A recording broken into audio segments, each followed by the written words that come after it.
Welcome to my YouTube channel श्रेयसेट classes. हमारा एक चैप्टर चल रहा है aggregate demand and related concept. उस चैप्टर को आज एंड अप कर रहे हैं। इसमें आज हम एक टॉपिक कर रहे हैं, टॉपिक है डिटर्मिनेंट ऑफ इन्वेस्टमेंट। बहुत इजी टॉपिक है, प्रोवाइडेड आपको ये पहले समझना पड़ेगा, उसके बाद पढ़ेंगे तो समझ आएगा, अदरवाइज ये कंफ्यूज करेगा आपको। टॉपिक का नाम ही समझे पहले, क्या है? Determinant of investment. यानी कि मैं कहीं पे पैसा इन्वेस्ट कर रहा हूं, उसको कितना इन्वेस्ट करूं ये डिटरमाइन करना है।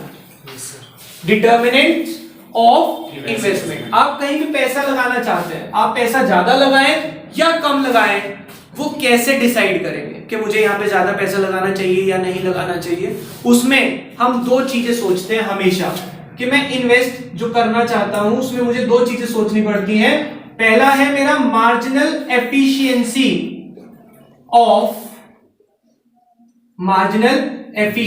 ऑफ इन्वेस्टमेंट, और दूसरा रेट ऑफ इंटरेस्ट। दूसरा क्या है? Rate of interest. ध्यान से समझेंगे इसका मतलब क्या होता है। पहला, जो मैं मार्जिनल मतलब एडिशनल पैसा इन्वेस्ट करने वाला हूं, उस इन्वेस्टमेंट से मुझे फायदा होगा या नहीं। तो पहली चीज जो मैं चेक करूंगा कि मैं वहां से कितना पैसा कमाने वाला हूं। अब जब पैसा कमाने की बात आती है, इसमें मुझे दो चीजें चेक करनी होती है कि जो मैं वहां से कमाने वाला हूं, कमाने से पहले ये तो पता लगे कि वहां लगाना कितना पड़ेगा। सबसे पहली चीज मैं क्या देखता हूं कि वो चीज जहां पे मैं पैसा इन्वेस्ट करने वाला हूं, उस इन्वेस्टमेंट में मेरा पैसा कितना लगेगा, that is the supply price. मैंने कोई एक मशीन में पैसा इन्वेस्ट करना है तो मैं पहले चेक करूंगा कि वो मशीन कितने की है, that is the supply price. Suppose मैं एक मशीन खरीद रहा हूं और उस मशीन को खरीदने के लिए मुझे 10,000 रुपीज चाहिए, तो मेरा सप्लाई प्राइस इज 10,000। समझ रहे बात को? तो मुझे पहले देखो, टॉपिक का सीक्वेंस समझना बहुत जरूरी है। मैं क्या समझने वाला हूं टॉपिक में कि मुझे कितना पैसा इन्वेस्ट करना है। इन्वेस्ट करने के लिए पहली चीज जो मैं चेक करूंगा कि उस इन्वेस्टमेंट से मुझे कितना प्रॉफिट होगा। अब प्रॉफिट चेक करने के लिए आपको दो चीजें चाहिए होती हैं कि पहले तो कितना पैसा इन्वेस्ट करूंगा और इन्वेस्ट करने के बाद कितना कमाऊंगा, जिसको हम क्या बोलने वाले हैं यहाँ पे? Prospective yield. क्या बोल रहे हैं? Prospective yield. अब प्रोस्पेक्टिव यील्ड का मतलब क्या है कि जो मैंने पैसा लगाया जिस मशीन में, उस मशीन से सपोज मैं कमाने वाला हूं 1200, पर 200 रुपए मेरे रनिंग एक्सपेंस है। उस मशीन को चलाने में पेट्रोल लगेगा या फ्यूल लगेगा, जो भी चीज लगेगी उसमें 200 रुपए का खर्चा होगा। यानी कि उस मशीन से मैं 1000 रुपीज कमाने वाला हूं पर ईयर। तो मेरी अर्निंग कितनी है? मेरी अर्निंग है 1000। कितना इन्वेस्ट करके? 10,000 इन्वेस्ट करके 1000 पर ईयर या पर मंथ कमाने वाला हूं। तो मेरी अर्निंग की अगर मैं परसेंटेज निकालूं, 1000 अर्न किए, कितने लगा के? 10,000। तो मेरी इन्वेस्टमेंट का रेट कितना है? 10%। कितना कमा रहा हूं मैं? 10% is marginal efficiency of investment, जिसको हम डिनोट करेंगे MEI से। मार्जिनल एफिशिएंसी ऑफ इन्वेस्टमेंट कितना है? 10%। क्योंकि आपने 10,000 लगाए और 1000 कमाए। ये समझ आ गया आपको? Marginal efficiency of investment is 10%। अब ये जो आप 10,000 इन्वेस्ट कर रहे हैं, बेटा ये पैसा भी तो कहीं से रेज किया होगा आपने, कहीं से भी लाए हैं आप, पैसा लाए हैं, पैसा अरेंज किया, इस पैसे पे आपको इंटरेस्ट देना पड़ेगा। Yes sir. कितना इंटरेस्ट दे रहे हैं? Suppose you are paying the interest at the rate 8%। आप कितना पे कर रहे हैं? 8%। अब आप सोचो कि अगर आप पैसा जो रेज कर रहे हैं उस पे 8% आपको देना पड़ रहा है, आप कमा रहे हैं 10%। Is it profitable to invest or not to invest? Profitable है या नहीं है? है। 2% कम है सर। अगर आप उससे 100 करोड़ रुपए कमाने वाले हैं, उसका 2% आप कमा रहे हैं, तो कितना बैठता है? 2 करोड़। अमाउंट पे मत जाओ, 2% बहुत होता है। आपको लग रहा है सर 2% ही तो है, क्या फायदा? बेटा 100 रुपए की बात मत करें, इमेजिनेशन तो रखें स्ट्रॉन्ग। ये 10,000 करोड़ की बात है। ये 1000 करोड़ की बात है। अब समझ आया 2% कितना ह्यूज अमाउंट हो जाएगा। समझ आई? आपको सिर्फ ये चीज समझनी है कॉन्सेप्ट में कि अगर मेरा MEI यानी मार्जिनल एफिशिएंसी ऑफ इन्वेस्टमेंट जो मैं कमा रहा हूं वो ज्यादा है रेट ऑफ इंटरेस्ट से, then it is always profitable to invest. तो आपको हमेशा रिकमेंड किया जाएगा गो फॉर इन्वेस्टमेंट। क्यों बेटा? दिमाग लगा के सोचे, ये पैसा आपने किसी और का लिया, लगाया आपने, बीच में 2% कमा लिया, आपका तो कुछ भी नहीं लगा। 2% तो बहुत होता है। एक बिजनेसमैन से कभी पूछना 2% मार्जिन, कहते सर बहुत होता है, 2% मार्जिन पे हम खेलते ही हैं। आप कभी किसी बड़े डीलर से मिलना, शुगर मिल के पर्सन ओनर से मिलना, वो 1-2% पे खेल जाते हैं, क्योंकि 1% 2% में क्या होता है, पूरी एक ट्रक लोड करवाते हैं वो चीनी का, लाखों रुपए का ट्रक बैठता है। 1% यानी कि आप कितना कमा रहे हैं, 1000-2000 रुपए कमा लेंगे सिर्फ एक डील पे। बाकी काम तो लेबर का है। हमारे पास स्टॉक आया, स्टॉक भेजा, बीच में 2-2,500 रुपए 3,000 रुपए 1 मिनट में आपने कमा लिया, आपका क्या लगा? इधर पैसे आएंगे, अपनी कमीशन काट के उसको दे देंगे, बीच में आपका तो प्रॉफिट निकल गया ना। तो ये बहुत होता है। परसेंटेज पे ना जाए, टॉपिक समझ आया क्या है? इस टॉपिक को एक बार रीड करते हैं, बहुत अच्छा टॉपिक है पेपर के लिए भी।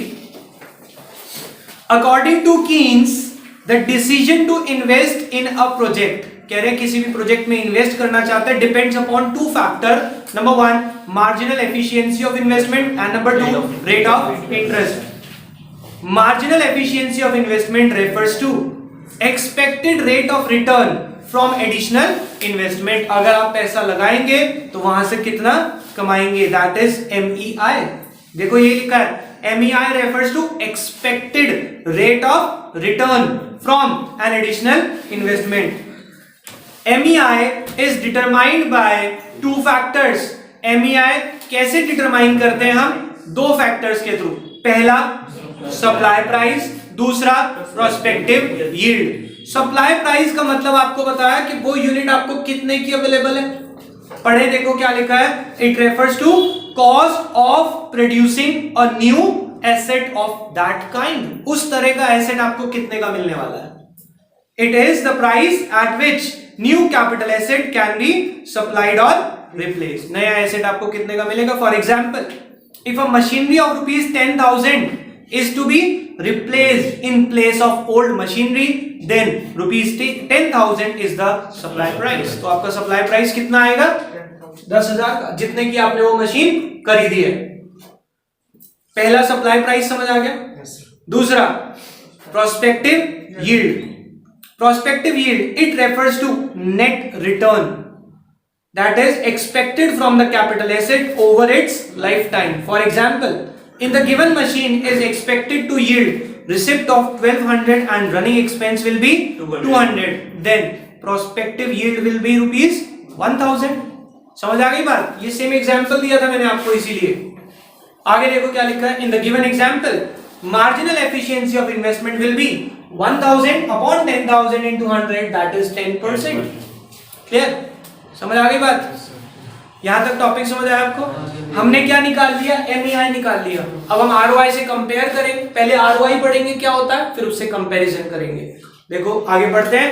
ROI refers to cost of borrowing money। जो मनी आपने बोरो करी है उसकी कॉस्ट आपको कितनी पड़ेगी, उसको हम रेट ऑफ इंटरेस्ट के नाम से जानते हैं। It refers to cost of borrowing money for financing the investment. उस इन्वेस्टमेंट को करने के लिए जो पैसा आपको बोरो करना पड़ा। आगे देखो बहुत अच्छी लाइन लिखी है, there exist an inverse relationship between ROI and the volume of investment. इधर देखे बेटा, इसका मतलब क्या है? ROI मतलब rate of interest, rate of interest, और दूसरी बात इन्होंने लिखी वॉल्यूम ऑफ इन्वेस्टमेंट। अब एक बात बताएं बेटा, अगर आपको रेट ऑफ इंटरेस्ट यानी लोन सस्ते रेट पे मिल रहा है तो इन्वेस्टमेंट ज्यादा करेंगे या कम? ज्यादा। और अगर लोन महंगे रेट पे मिल रहा है तो कम। तो आपने कहा सर लोन सस्ता इन्वेस्टमेंट ज्यादा, यानी कि कैसा रिलेशन है? डायरेक्ट या इनवर्स? वही तो लिखा है इन्होंने भी। सेकेंड लाइन दोबारा से पढ़ते हैं। There exist an inverse relation between ROI and the volume of investment. At high ROI investment spending will be less and vice versa. Vice versa means अगर रेट ऑफ इंटरेस्ट बढ़ गया या कम हो गया तो सिचुएशन बदल जाएगी। क्लियर? आगे देखो इन्होंने क्या पढ़ाया आपको, कंपैरिजन बिटवीन एमईआई एंड आरओआई। इन दोनों को कंपेयर करेंगे। अगर एमईआई ज्यादा हुआ आरओआई से ज्यादा तो हम इन्वेस्टमेंट करवाएंगे क्योंकि वो प्रॉफिटेबल होगा, और अगर एमईआई कम हुआ तो इन्वेस्टमेंट रिकमेंड नहीं करेंगे। पढ़ते हैं क्या लिखा है। The profitability of investment can be worked out. कह रहे प्रॉफिटेबिलिटी निकाल सकते हैं आप कैसे, by comparing MEI with ROI. जब हम एमईआई को आरओआई से कंपेयर करेंगे, if MEI is greater than ROI, अगर एमईआई ज्यादा है आरओआई के कंपैरिजन में, देन इन्वेस्टमेंट इज प्रॉफिटेबल। तो आपकी इन्वेस्टमेंट हमेशा क्या मानी जाएगी, प्रॉफिटेबल। फॉर एग्जांपल अगर आपने लोन लिया 12% पे, आरओआई है, एमईआई है उससे 20%, तो हम आपको ये क्या कहेंगे कि आप इन्वेस्टमेंट करें। ये इन्होंने एग्जांपल दिया। क्लियर? ये टॉपिक खत्म हुआ। नेक्स्ट टॉपिक हमारा पहले ही कवर हो चुका है। इस चैप्टर का last topic full employment and involuntary unemployment. बेटा आप सब जानते हैं, हमने इंडियन इकोनॉमिक डेवलपमेंट में पढ़ा है फुल एम्प्लॉयमेंट का मतलब क्या होता है। क्या होता है? जो वर्कर विलिंग है, एबल है काम करने के लिए एग्जिस्टिंग वेज रेट पे, उन्हें अगर काम मिल जाए बिना डिफिकल्टी के, उसको हम क्या बोलते हैं, फुल एम्प्लॉयमेंट। पढ़ते हैं। Full employment refers to situation in which all those people who are willing and able to work at existing wage rate gets the work without undue difficulty. उन्हें काम मिल गया बिना किसी मुश्किल के, तो उसको हम बोलते हैं क्या, फुल एम्प्लॉयमेंट। अब वो कह रहे हैं यहां पे फुल एम्प्लॉयमेंट का मतलब 100% एम्प्लॉयमेंट नहीं होता, क्योंकि इनका मानना यह है कि फुल एम्प्लॉयमेंट की सिचुएशन में भी कुछ लोग अनएम्प्लॉयड रहते हैं। ये नीचे पैराग्राफ लिखा है। अब क्यों रहते हैं ध्यान से समझना। आपके हिसाब से भी आपको लगता होगा कि फुल एम्प्लॉयमेंट मतलब सब एम्प्लॉयड है। कह रहे नहीं, फुल एम्प्लॉयमेंट का मतलब कुछ लोग तभी भी अनएम्प्लॉयड रहते हैं। कौन से, ध्यान से समझना। कह रहे हैं उसमें दो तरह की अनएम्प्लॉयमेंट आती है, एक तो फ्रिक्शनल और एक स्ट्रक्चरल। फ्रिक्शनल का मतलब जब एक वर्कर ने एक जगह से जॉब छोड़ी, दूसरी जगह ज्वाइनिंग ली, उस टाइम गैप के बीच में वो अनएम्प्लॉयड रहा, दैट इज फ्रिक्शनल अनएम्प्लॉयमेंट। क्या ये फुल एम्प्लॉयमेंट के अंदर ही आता होगा? भाई सबको जॉब मिली भी है, लेकिन एक वर्कर कह रहा है यार यहां से छोड़ के वहां चला जाता हूं, बीच में 10 दिन का गैप आ गया, वो तो अनएम्प्लॉयड हो गया ना। क्या 100% एम्प्लॉयमेंट रहा उस 10 दिन में? बट फिर भी फुल एम्प्लॉयमेंट बोलते हैं हम उसे। समझ गए बात को? दूसरा है स्ट्रक्चरल अनएम्प्लॉयमेंट। स्ट्रक्चरल अनएम्प्लॉयमेंट कौन सा होगा? जब एक वर्कर की जॉब जा रही है due to structural changes in the economy. Structural changes कौन से होते हैं? जब टेक्नोलॉजी में चेंज आ गया। जैसे ही आप कोई बिजनेस जहां पे आप जॉब कर रहे थे वहां पे पहले मैनुअल काम चलता था, अब कंप्यूटराइजेशन हो गया, तो आपकी जॉब चली गई ड्यू टू कंप्यूटराइजेशन। लेकिन उन्होंने क्या कहा कि सर हम आपको 1 महीने के लिए जॉब से कह रहे हैं कि आप फ्री होके कंप्यूटर कोर्स कर लें और फिर ज्वाइनिंग कर लें। यानी कि वो 1 महीने के लिए वो वेकेंट रहा, अनएम्प्लॉयड रहा, that is the structural unemployment. पर उस फुल एम्प्लॉयमेंट के बीच में अनएम्प्लॉयमेंट आ गई। पढ़ते हैं एक बार, फ्रिक्शनल अनएम्प्लॉयमेंट और structural unemployment. Frictional unemployment, it is the temporary unemployment in which exists during the period where worker leaves one job and joins some other job. समझ आ गई बात? दूसरा हम पढ़ते हैं structural unemployment. मीनिंग कर लेंगे, that's it.